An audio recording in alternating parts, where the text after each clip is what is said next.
വടകരയിലെ കാഫിർ സ്ക്രീൻഷോട്ട് കേസിൽ അറസ്റ്റിലായ ഡിവൈഎഫ്ഐ നേതാവ് ജിതിൻ ഭാസ്കറിന്റെ ജാമ്യാപേക്ഷ ഇന്ന് പരിഗണിക്കും. കോഴിക്കോട് ജില്ലാ സെഷൻസ് കോടതിയാണ് ജാമ്യാപേക്ഷ പരിഗണിക്കുന്നത്.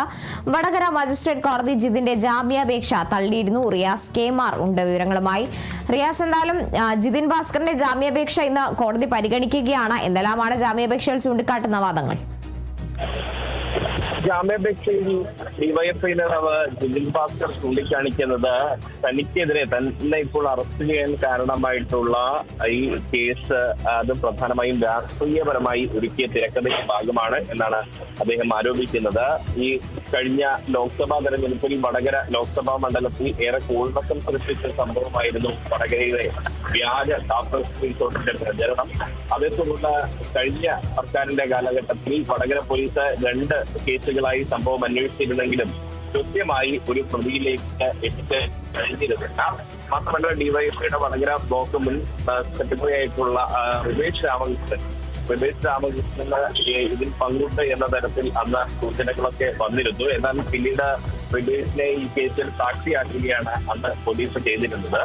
പിന്നീട് പുതിയ UDF സർക്കാർ അധികാരത്തിൽ വന്നപ്പോൾ കുറ്റ്യാടി MLA ആയ പാറക്കൽ അബ്ദുള്ള മുഖ്യമന്ത്രിയെയും ആഭ്യന്തര വകുപ്പ് മന്ത്രിയെയും കണ്ട് ഈ കേസിൽ സമഗ്ര അന്വേഷണം വേണമെന്ന നിവേദനം നൽകി. അതിന്റെ അടിസ്ഥാനത്തിൽ പ്രത്യേക അന്വേഷണ സംഘത്തെ നിയോഗിക്കുകയും ആ SIT നടത്തിയ അന്വേഷണത്തിലാണ് ഈ റിബേഷ് രാമകൃഷ്ണന് കൂടാതെ ഈ ജിതിൻ ഭാസ്കർ എന്ന ഡിവൈഎഫ്ഐയുടെ ബ്ലോക്ക് കമ്മിറ്റി അംഗമായിട്ടുള്ള നേതാവിന് ഇത് നേരിട്ട് ആദ്യം പങ്കുവെച്ചത് ജിതിൻ ഭാസ്കറാണ് എന്ന് കണ്ടെത്തിയത്. തുടർന്നാണ് ജിതിൻ ഭാസ്കറിനെ അറസ്റ്റ് ചെയ്തത്.